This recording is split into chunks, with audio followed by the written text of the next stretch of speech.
الحمد للہ وکفا وسلام علی عبادہ الذین اصطفیٰ اما بعد۔ قرآن کریم کی ابتدا سورۃ الفاتحہ سے ہو رہی ہے۔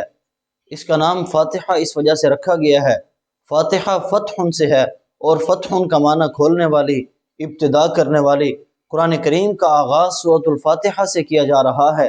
قرآن کریم کی ابتدا سورۃ الفاتحہ سے ہو رہی ہے، اس مناسبت سے اس کا نام فاتحہ رکھا گیا ہے۔ چنانچہ اللہ رب العزت سورۃ الفاتحہ کے اندر ارشاد فرماتے ہیں، الحمدللہ رب العالمین، تمام تعریفیں اس اللہ کے لیے ہیں جو تمام جہانوں کا پالنے والا ہے۔ الرحمن الرحیم، وہ اللہ رحمان بھی ہے، رحیم بھی ہے۔ مالک یوم الدین، قیامت کے دن کا مالک ہے۔ ایاک نعبد و ایاک نستعین، اے اللہ ہم تیری ہی عبادت کرتے ہیں اور تجھی سے مدد مانگتے ہیں۔ اہدنا الصراط المستقیم، اے اللہ ہمیں سیدھا راستہ دکھا۔ صراط الذین انعمت علیہم، ان لوگوں کا راستہ جن پر تیرا انعام ہوا۔ غیر المغضوب علیہم ولا الضالین، اے اللہ ان لوگوں کے راستے سے بچانا جن پر تیرا غصہ نازل ہوا، جن پر تیرا غضب نازل ہوا۔ اب سورۃ الفاتحہ کی یہ پہلی آیت الحمدللہ رب العالمین ہم سے یہ مطالبہ کر رہی ہے، ہمیں یہ پیغام دے رہی ہے کہ ہر وقت اللہ رب العزت کا شکر ادا کیا جائے۔ اللہ رب العزت نے تمہیں جس حال کے اندر بھی رکھا، تم غربت کی حالت میں ہو یا امیر ہونے کی حالت میں ہو، اللہ رب العزت نے اگر تم پر فقر عطا فرمایا، اس حالت میں بھی اللہ کا شکر ادا کرو۔ اگر اللہ نے تمہیں دولت عطا فرمائی ہے تو اس صورت میں بھی اللہ کا شکر ادا کرو۔ سورۃ الفاتحہ کا ایک نام سورۃ اساس القرآن بھی ہے اور اس کا ایک نام ام القرآن بھی ہے۔ اللہ رب العزت نے جتنے مضامین کو پورے قرآن کریم کے اندر بیان کیا، ان تمام مضامین کو اللہ رب العزت نے سورۃ الفاتحہ میں بیان کر دیا، اور اس کا ایک نام سورۃ الشفا بھی ہے۔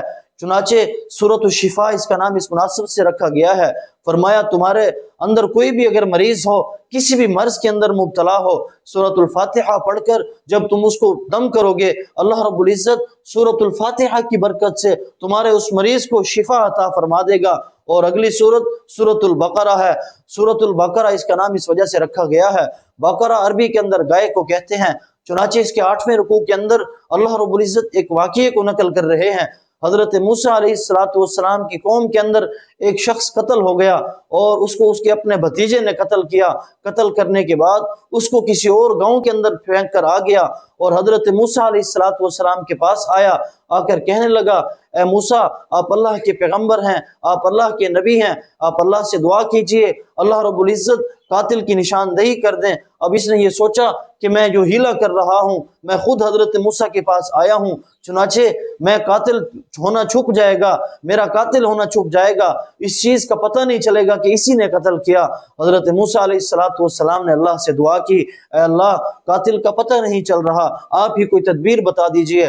اللہ رب العزت نے حضرت موسیٰ علیہ السلام سے کہا، اے موسیٰ آپ اس طرح کریں، ان لوگوں سے کہیں ایک گائے کو ذبح کرنے کے بعد اس کے گوشت کا ایک مخصوص حصہ مقتول کے جسم کے ساتھ لگائیں۔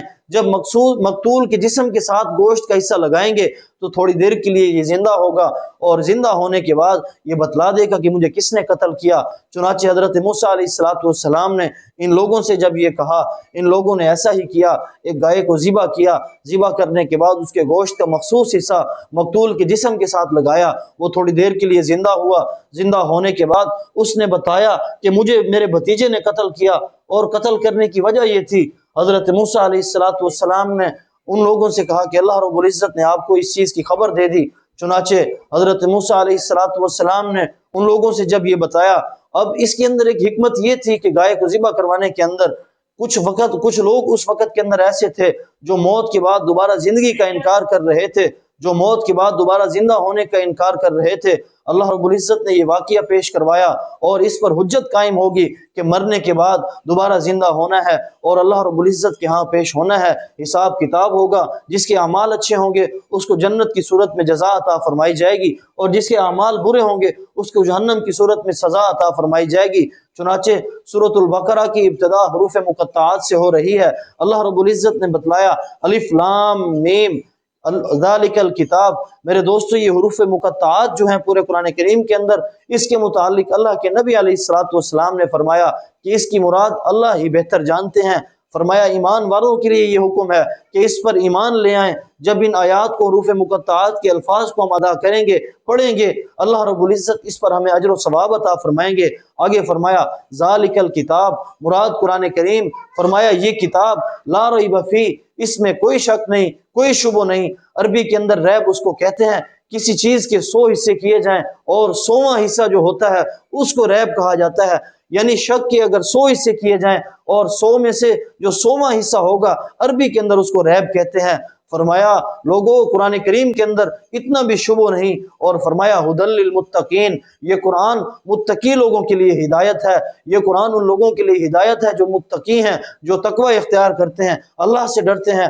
آگے اللہ رب العزت نے متقی لوگوں کی کچھ نشانیوں کو بیان فرمایا الذین یؤمنون بالغیب، مومنین کی، متقی لوگوں کی ایک نشانی یہ ہے کہ وہ غیب پر ایمان لاتے ہیں۔ اللہ رب العزت نے جنت کو پیدا کیا، جہنم کو پیدا کیا، اور ہمیں اس چیز کا علم دیا، تعلیم دی۔ فرمایا لوگو میں نے اپنا پیغمبر بھیجا تھا اور میری کتاب تمہارے پاس موجود ہے، قرآن کریم، اور جنت اور جہنم کو میں نے پیدا کیا۔ اے لوگو، اے ایمان والو، اے متقی لوگو، اس پر ایمان لاؤ۔ فرمایا متقی لوگوں کی ایک نشانی یہ ہے کہ وہ غیب پر ایمان لاتے ہیں۔ الذین یؤمنون بالغیب ویقیمون الصلاۃ، اور دوسری نشانی یہ ہے کہ وہ نماز کو قائم کرتے ہیں۔ میرے دوستو، نماز کے متعلق اللہ رب العزت نے قرآن کریم کے پارہ نمبر 29 سورت نمبر 71 میں ارشاد فرمایا ما سلککم فی سقر، جب اہل جہنم کو جہنم کے اندر ڈالا جائے گا اور جہنم کے فرشتے ان سے پوچھیں گے کیا تمہارے پاس کوئی ڈرانے والا نہیں آیا تھا، کیا تمہارے پاس اللہ کی کتاب نہیں آئی تھی، تو یہ لوگ جہنم کے فرشتوں کو جواب دیں گے قالوا لم نک من المصلین، ہمارے پاس اللہ کی کتاب بھی آئی تھی، ہمارے پاس پیغمبر کا فرمان بھی آیا تھا۔ فرمایا قالوا لم نک من المصلین، ہم دنیا کے اندر رہ کر نماز نہیں پڑھتے تھے۔ میرے دوستو، جو بندہ نماز نہیں پڑھے گا اللہ رب العزت اس کو جہنم کے اندر داخل کریں گے۔ اور فرمایا وَيُقِيمُونَ الصَّلَاةَ، مومنین کی دوسری نشانی یہ ہے کہ وہ نماز کو قائم کرتے ہیں۔ وَمِمَّا رَزَقْنَاهُمْ يُنْفِقُونَ، اور فرمایا اللہ رب